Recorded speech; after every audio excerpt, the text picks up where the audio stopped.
She is a stand-up comic originally from Hamilton, Mass, with a new memoir out about how her father's addiction led her to the starting line of the Providence Marathon. Nikki MacCallum, thank you so much for joining us. We appreciate it. Thank you so much for having me. It's so nice to have you on. The book is so well written. It's funny. It's heartbreaking. So congratulations on the book. I just wanted to say that right away. I love it. Thank you. Your father was an alcoholic, and you learned that at 12 years old. Yeah. How did you react when you found that out? Honestly, I was shocked. I didn't really know what alcoholism was. I remember I was over my friend's house and I was like, I need to find a dictionary to look up what alcohol addiction is. Because Right. I had no You didn't idea. have Google at that point yet. Yeah. Pre-Google. And it was a secret. Your mom, when she called you, you're at your friend's house, she calls you, she says, your father is in rehab. Yeah. He's an alcoholic. And then she said, you can't tell anyone. And you're 12 years old. How did you process that? What did you do with that? I had a really hard time with it. And, I was your typical straight-A student, a goody two-shoes, if you will. And so I didn't tell anyone because I was so scared of getting in trouble. It sounds so lame now, but, you want to do the right thing. When you talk with your mom now, why is it that she didn't want you to tell anyone? Because I think that's a pretty common thing, actually. Yeah, she said that she was afraid that if I told other kids, that kids in school would start making fun of me. Is that one of the goals of this book, is to encourage people not to be quiet about this sort of thing, to be open, to talk about it? I think so. One of the reasons I wrote the book is because I think that there is so much shame around addiction, especially in New England. We very much live in a silence culture. The lace curtain syndrome. The lace curtains. Called, yeah. And I think that there's just so much shame that every support group affiliated with addiction is anonymous. And that's actually been one of the biggest challenges for myself and my publisher in marketing this book. And the audience that I'm trying to get in front of is the one that's anonymous, and they're probably the people who could benefit from it the most. Your father was in and out of rehab during your Yes. childhood. You say that he went to the hospital more than 10 times for alcohol poisoning. Yeah. So how did all of this eventually lead you to the starting line of the Providence Marathon in 2011? Yeah, 2011. How did that happen? What was that progression like? Yeah, it's a great question. So my dad had this I call it a near-death relapse. I won't spoil it, it's in the book, but he went missing and it was terrible.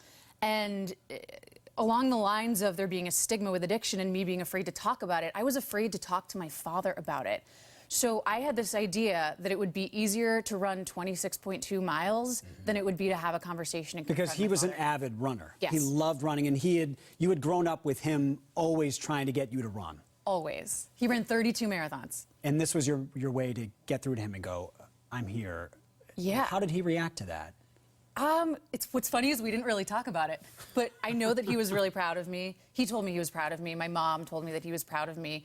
I don't know that my exact messaging was clear, but he was very proud that I ran the marathon. Your dad eventually did get sober. He was 5 years sober, in fact, when he died in Yes. January. Yeah. What finally clicked for him? What was it, do you think, that changed? I don't know what changed per se, but I think that my dad was a fighter. And I think that he always wanted to be sober. I mean, not being an addict myself, it's hard to understand what goes through someone's head. But I know that my dad wanted to be sober. And looking back, honestly, I feel lucky that my dad knew he had a problem. There's so many people who are alcoholics who don't even realize they have a problem. And I think with my father, he was a very high-functioning, depressed person. And obviously, alcohol addiction and depression run hand in hand in many cases. And there's so many people who are depressed who are so high-functioning that it's hard to see them. Your mom is still alive. She lives in Hamilton. Yeah. Your dad has since passed, as we said, but he was still alive when the book came out. How did he react to the book? I don't know that he read it, but I did take the book to both of my parents. I wanted their stamp of approval before moving forward. I was like, good news, guys, I got a book deal. Bad news, guys, it is about you and dad's addiction. But my dad said that if this book helps one person, then I want you to publish it. And your mom has kind of had this 180 in the way that she approaches this. She, as you were telling me before, she now tells people, no, be more open. Be willing to talk about it. What's their new role in life with this whole thing? Yeah, so my mom has actually gone on to start Alateen programs around public schools in Massachusetts. And Alateen is basically a program for children who are growing up with an alcoholic family member. It's a forum for them to express and share. And this was really cool. She actually spoke at my book launch in New York, and I think, right or wrong, she felt very badly about encouraging me to keep my dad's alcoholism a secret.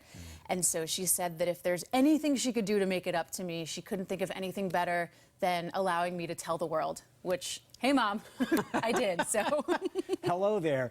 What is the goal? What is your goal for this book? Yeah, I think the goal is to make people struggling with addiction, or people who are struggling with a family member or a friend who is an addict, to feel less alone and understand that it's okay. You're not alone. And if there's anything I can do to contribute to the elimination of the stigma and shame affiliated with addiction, that would be a win for me. Oh, it's such a powerful message. It's a powerful book. The book is called Dry Run. Nikki MacCallum, thank you so much. Congratulations on the book. And thank you for being open about this experience, because I think you're right that so many people are struggling with this and they don't know how to talk about it. And this does a very good job of capturing that. Thank you so much.